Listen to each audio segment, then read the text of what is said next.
Years ago, when I had young children at home and I would hear of unique ways to celebrate the Christmas holiday that really resonated with me, I needed a place to write them down, and so I decided to make a Christmas scrapbook album. It became one of my favorite decorations, and whenever people would come to visit, it would be the first thing they would sit down and look at. Imagine next year you being able to just pull off the shelf your own Christmas scrapbook album with your family memories inside. I'd like to show you today a few ideas on how to make simple but meaningful scrapbook pages. When you're creating your Christmas album, you want to make it personal. You want to put in things into your album that tell your own story. So I like to start out each year with a page, kind of a title page, that shows what year we're in, because I do put multiple years into one album.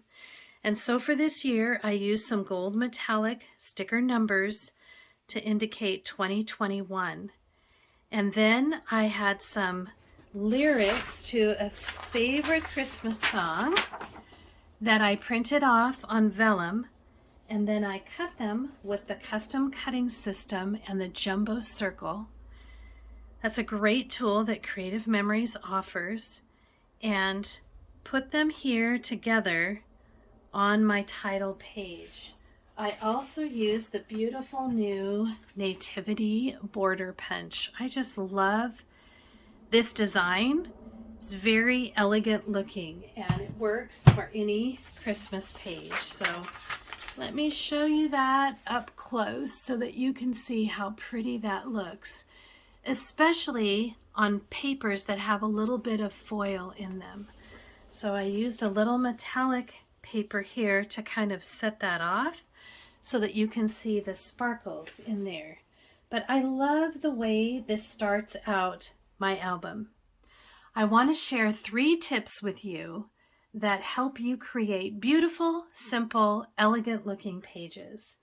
My number 1 tip is paper placement. And 2 is how to tell your story with photos and words. And 3 is clustering. So let's take a look. Try to look just at the paper placement as we go through these pages. Here I used a block of red.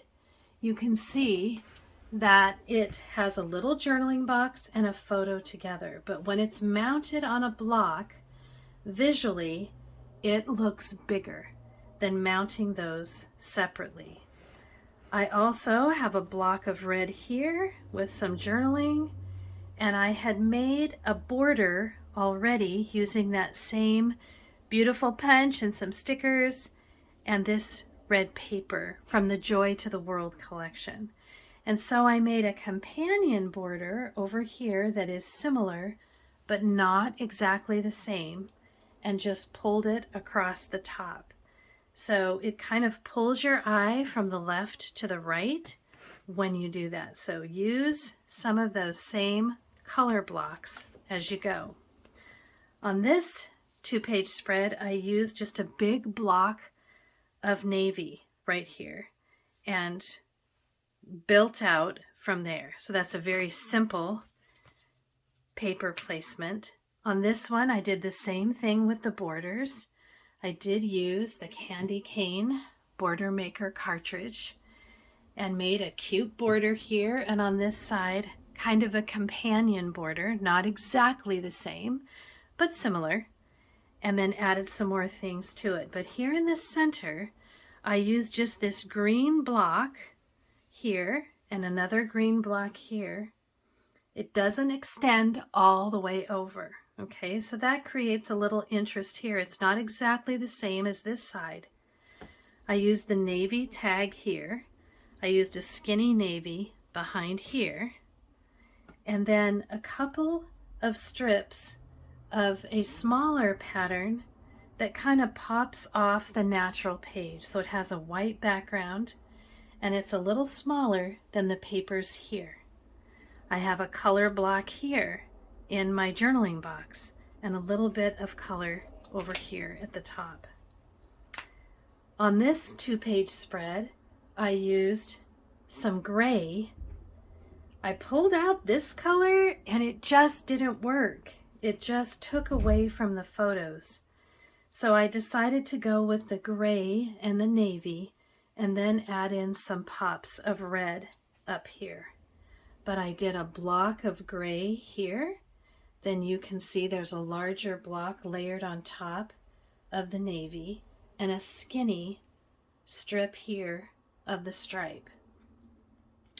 Over here, there's a larger block of the stripe, a smaller one of the navy, and another one here with the gray. So just try to look at the paper placement underneath everything. It's just making a little bit of a foundational layer for you. On this last 2-page spread, I used a technique that I saw from my friend Lauren at Craft Some Joy, where you're making a little bit of a base page and covering your page with blocks of color. So this is about 5 inches, this is about 6.5 inches, and this is about a 1/2 inch right here. You could choose to put a laser border here instead of a strip of paper. You could put a strip of a Bordermaker cartridge, okay, across here. So there's different ways to kind of pull these two blocks together. You could use a border sticker here. So lots of different ideas, but basically look at a block of color that's a little smaller and then a little wider, and then this fills the entire page. And when you look at this block, you can see that this 4x6 photo, if you cut your block a little bit wider than your photo, it's like you have a little mat around it, and you don't have to stop and individually mat photos because you're just laying down your block of color. It's much faster than what I used to do. If I used to mat something and then I wanted to emphasize another photo, I would double mat it. And then if you wanted to emphasize something else, you're triple matting. You know, it just gets out of hand really quickly. So just pay attention to blocks of color and then this full page and then another smaller square on top. Okay, so you can see how that works. Just using different blocks of color can make a really big difference. So let's go to number 2 tip. You can do that with words and story. So you want to take pictures of things that are meaningful to you. We spent Christmas away from home this year, and so it was the first time that I did not put up a Christmas tree. I did put out my garland, I did put out some decorations, but I wrote about that here. That's different than other years. You can use the ruled paper, which I cut in different sizes here, to fit the space that I needed. I really enjoy using paper that already has lines on it. It makes journaling faster and simpler for me. When you want to emphasize a photo, consider making an enlargement. I loved this photo of my granddaughters. My daughter-in-law spent a lot of time making blankets this year to give to refugees in their area, and we wrapped them up with a pretty bow, and the girls took them to be delivered. They were so beautiful, soft and warm, and we talked about how much these people that we didn't know would love them. So I loved this moment, and that meant a lot to me. So that picture is larger. I wanted to emphasize that. I also taught my granddaughters how to make cards, and we took a picture of that and I enlarged that. And my hope is that they'll remember the time we spent together creating and enjoy expressing themselves in this way. One of my favorite things about creative memories, and definitely one of the most fulfilling, is how you can generate more memories together while you spend time creating. It's a way for me to build them when I visit, and I love that.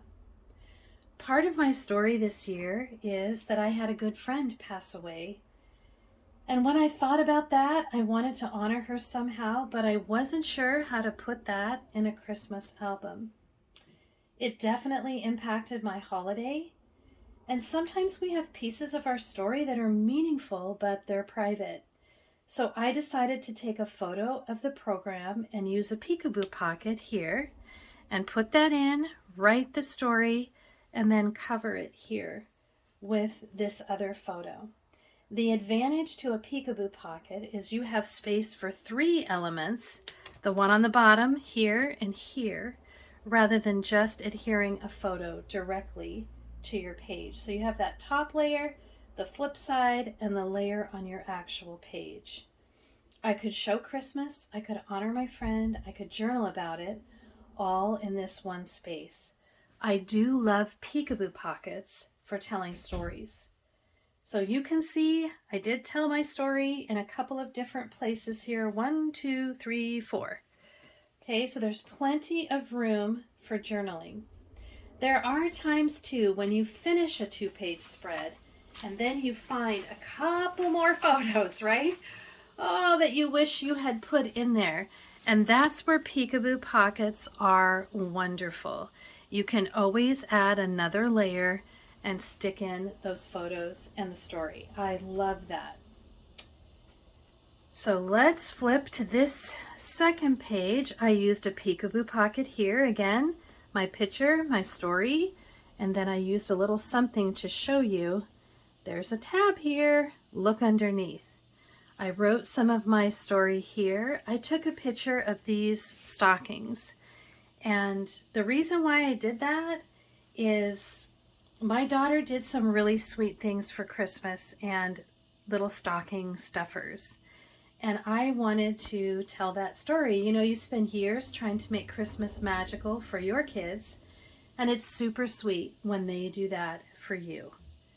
So you can see just 2 big blocks of paper here, and then there's room for story, room for story. Okay.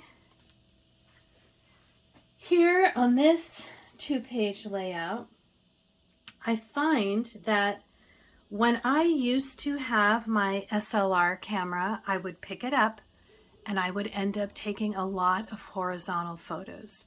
Now I'm using my phone to take most of my pictures, and so most of them are vertical. So how do you tell a story with a bunch of vertical photos? It's kind of fun to do a sequence of 3. And that's what I did here. This was his first whipped cream from a can, and he loved it. So when you have 3 photos that kind of tell that story, I just cut the one in the center a little smaller, and then I can fit all 3 here on the page. Okay, I added a little more here, a little more of my story on a journaling box and tucked it back underneath. But just kind of clustering your photos helps to tell a story as well. Okay, did the same thing here where I have photos telling a story together, and you know, a series of 3. He got his first haircut from Grandpa, and then I told the story up here using a laser embellishment title, and then some journaling on the paper, on the lined paper. And you can see that the contrast of something big and something little is very appealing to your eye. It kind of draws you in and you want to read the story. On this side, I put a little poem about haircuts and stuck that in there. So just little touches about what was personal for us during this celebration. Here I used sticker letters to kind of title this 2-page spread and tell the story on a journal card here. So it's kind of fun to add in another sticker like I did here instead of a regular O. So if you can find something that kind of fits within your sticker stash that can go in your title, that's kind of a fun effect too. So that kind of covers telling your story with your photos and your journaling boxes. And now I want to talk a little bit about clustering and being intentional with those clusters. You can see over here that there's a round circle, and then that's kind of my base, and then a few pieces and a little kind of latticey piece. I made that from the Honeycomb Bordermaker cartridge. And I saw that idea from my friend Lauren at Craft Some Joy. You can cut a full piece with your Bordermaker cartridge, but if you trim it and stick just a little bit in some of these clusters, it really gives it a pretty and kind of airy effect when you have something solid like this and then something airy. I just thought that was really beautiful, so I wanted to try that on this 2-page spread. Otherwise, I just put in one of the embellishments, some word art, and a little bit of that airiness for this cluster. It looks nice to do your clusters in odd numbers. So here's a little group of 3, here's a little group of 3, and here's just one over here. So when you look at those, these are really very simple. I used my tag maker here. I love this tag maker. I love it for making tags and putting them on gifts. I do that all the time. As you can see here, it's very easy. Punch your tag, tie your bow, put a little sticker on, and there's plenty of room to write something right here. That's super fun, and I use it all the time. But what I've really loved is trimming it a little smaller and tucking it in different places. That's really a fun embellishment, and it's a cute little layer that just adds a little something more to your page. So I used some kind of subdued colors kind of as my base layer, and then I kind of popped the red here that's in his shirt and to remind us that it's Christmas, and added this little sticker here and little embellishment here. Added a little more paper here in my Peekaboo, and it's just a cute, simple, very fast page. On this 2-page spread, I used one of the photo mats that looked like this, and I trimmed it in a circle and added another layer to it with the holly punch. So that's what's over here. And then I just punched a little bit of red with that with a regular hole punch right here, those 3 little dots of red. I'm going to show you kind of up close, maybe that's easier to see how cute a holly punch looks on patterned paper. I often use the kind of thicker cardstock from these mats to punch out of. Just makes a nice firm layer, but you can use it with whatever paper you have. And just a regular hole punch of red makes those cute 3 little dots. But this was the perfect thing to add because he was having hot chocolate with whipped cream. So I have this darling little embellishment here in the corner, which is hot chocolate, right? And this up here. So they were the perfect little accents for this page.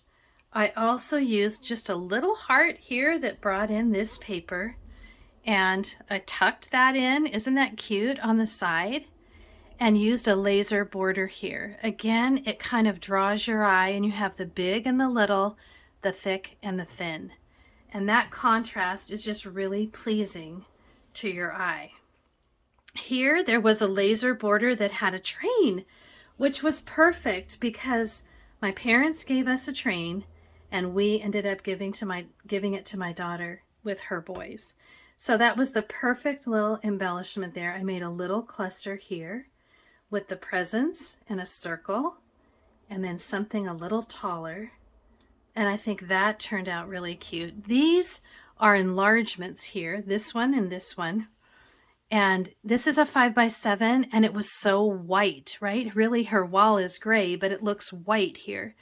So I took a line of Bordermaker cartridges, the ornament chain, and put some red here and red down here.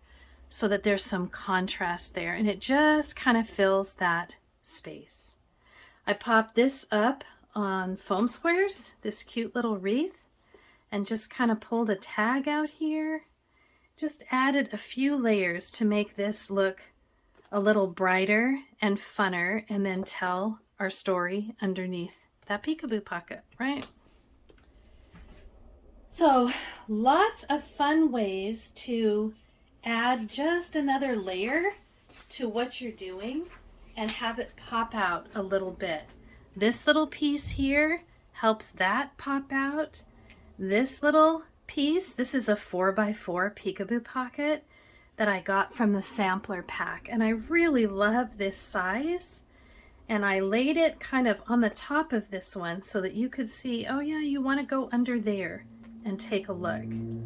There's a little accent.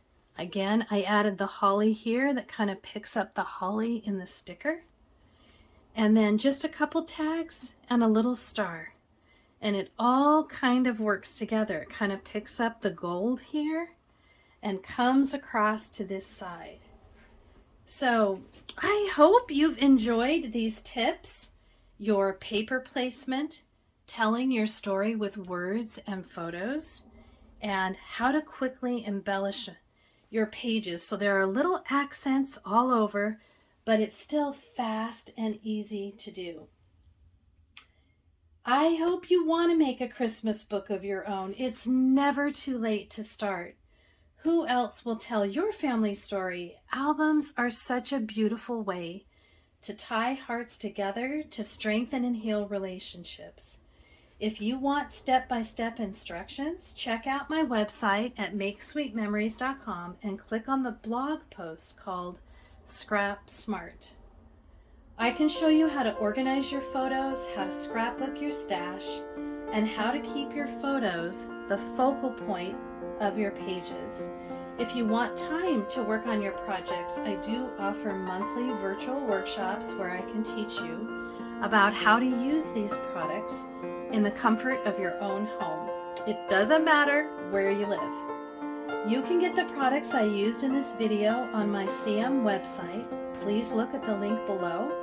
And you can find me on my Facebook page called Make Sweet Memories, or at my website, makesweetmemories.com. If you like what you see, please subscribe and leave a comment below. I'll be adding new content regularly. Thank you for watching.